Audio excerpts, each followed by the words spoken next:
When in trouble, you know who to call. Teen Titans theme song, 10 out of 10.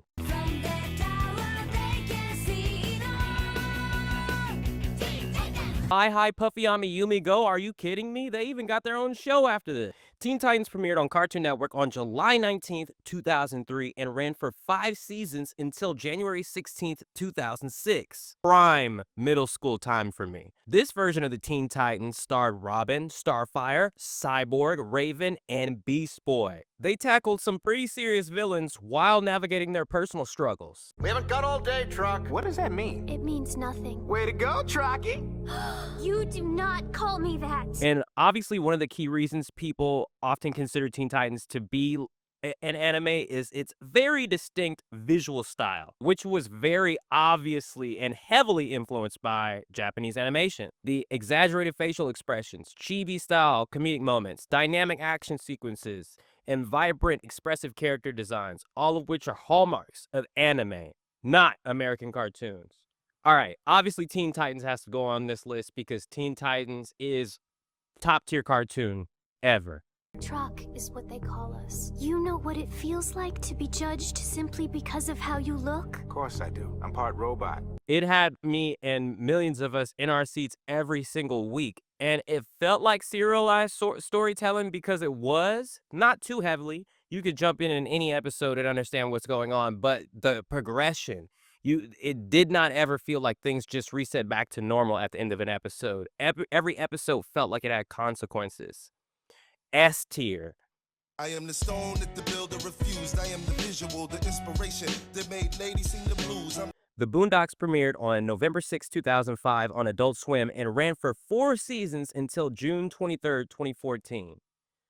I guess that's true. I mean, for most of us, we felt like it ended in 2007, but yeah, that's when it ended. It was based on Aaron McGruder's comic strip of the same name. The show followed brothers Huey and Riley Freeman as they navigated life with their grandfather in the predominantly white suburb of Woodcrest. So what made the Boondocks often compared to anime was its highly stylized action sequence. The show had some seriously fluid fight choreography and really incredible dramatic camera angles. To me, it always felt very similar to Samurai Champloo and Cowboy Bebop because of how realistic the character designs were. Like in Cowboy Bebop, you would just see like African American people, Native American people having very defined ethnicity, and that's something that you really got in Boondocks, and also why it felt like anime. You know, we could all be reading a book right now.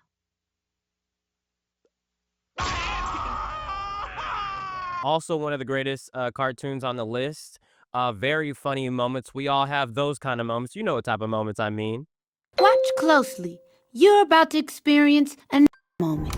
Webster defines the moment as a moment when ignorance overwhelms the mind of an otherwise logical Negro male. Me personally have had plenty myself. Tell us, do you have a message for your fans and supporters here today? Thank you. All you mean so much to me. I could do none of this without the line of that love me. Incredibly funny cartoon, and also more than just funny, the Boondocks will really have you thinking about something. S tier, gotta give it S tier. Sorry.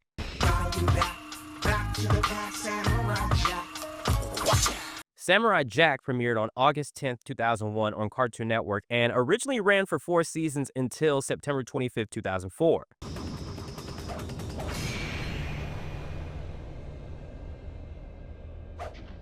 Prime elementary school times for me. This was like my first show. One of them, or at least one of my first shows that I was like, ooh, I'm watching this every week. Really was Inuyasha. I have to see if Inuyasha came out before Samurai Jack. And after a long hiatus, the show returned for a 5th and final season on Adult Swim in 2017. The show was created by Gennady Tartakovsky, and the series followed a noble samurai trapped in a dystopian future ruled by the shape-shifting demon, Aku. I'll be back, samurai! I'll be back! Who was also voiced by Mako, the same actor who did Uncle Iroh. It is usually best to admit mistakes when they occur and to seek to restore honor. Incredible work. So what made Samurai Jack often compared to anime was its minimalistic yet cinematic storytelling. You might have destroyed my magic flute, but you can't destroy the musical magic that is me, babe. It had those beautiful long stretches of silent action, dynamic fight choreography that we are looking for, and stylized visuals influenced by classic Japanese samurai films and anime. How could you not think this was an anime when it is very much trying to be anime in a cartoon style? The show's use of bold line work, dramatic lighting, and fluid animation gave it a distinct look that resembled anime aesthetics. Samurai Jack, Genndy Tartakovsky is an absolute genius, especially when it comes to cartoons. Like, I mean, he's got Powerpuff Girls, he's got Dexter's Laboratory, he's got Samurai Jack. I hear a lot of people like the Clone Wars. But yeah, Samurai Jack had me on the edge of my seat every week. And what's so crazy about it is that some episodes of Samurai Jack were not silent, but nearly silent. I'm sure at least one or two were completely silent. But what was so great about Samurai Jack is that the visuals were so important. It was like so much visual storytelling that I remember being in like first grade, like watching this, just being hooked.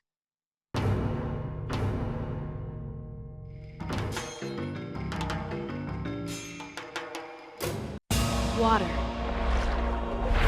Earth. Avatar: The Last Airbender premiered on February 21st, 2005 on Nickelodeon and ran for 3 seasons until July 19th, 2008, a day I remember very specifically. Created by Michael Dante DiMartino and Brian Konietzko, the series followed Aang the Last Airbender and Avatar as he mastered the 4 elements to stop the Fire Nation's conquest. Avatar is often mistaken for anime due to its intricate world building. Also, the action sequences were always on point and based on real martial arts in those very detailed character designs, all of which take heavy inspiration from Japanese animation, especially Fooly Cooly, which I think a lot of people don't realize. The show also incorporated Asian culture influences, spiritual themes, and martial arts choreography. More on the black market than that fancy scroll. Shut your mouth, you water tribe peasant! Yeah, Sokka, you really should shut your mouth. Especially story-wise, this is the one that feels story-wise the most like an anime, but it's really just not. There is no anime like this. But the fact that every episode and every season builds the world to become bigger and bigger is what made this, like, this is anime, isn't it? What are you doing? Teaching you a lesson. You know, the characters are changing clothes. The character designs are so good. The animation is so good. Like everything about Avatar: The Last Airbender. I mean, it takes place in several Asian style countries. How could you not think that Avatar: The Last Airbender was an anime? S tier. Megas XLR premiered on May 1st, 2004 on Cartoon Network and ran for 2 seasons until January 15th, 2005. Created by Jody Schaefer and George Christic, the show followed Coop, a laid-back gamer and mechanic who discovers a massive alien battle robot and modifies it into his own souped-up, over-the-top war machine. Megas XLR is often compared to anime because it parodies and pays homage to classic mega series like Gundam, Neon Genesis Evangelion, and Macross, while also incorporating exaggerated action, flashy special attacks, and anime-style explosions. Okay, I'm for sure the only person that remembers Megas XLR. Like, I remember watching this in elementary school and just being like, I don't even have anybody at school to talk to this about. I'm the only person that's watching this every week. My issue was about Megas XLR is that I both liked it and also hated it, which is something that we used to do back in the day. So back in the day, there was only like so many channels that you as a kid were interested in. It's like, do I watch 53, 54, 55? Do I watch Nickelodeon, Cartoon Network, or Disney Channel? And if in that time block there was nothing else more interesting, you really only have 1 or 2 things to look at. So I was like, I like Megas XLR, but it didn't evolve enough for me. There wasn't enough world building. They didn't get to take it. It felt like anime, but this is very much a cartoon. So Megas XLR, I'm gonna put you in C tier.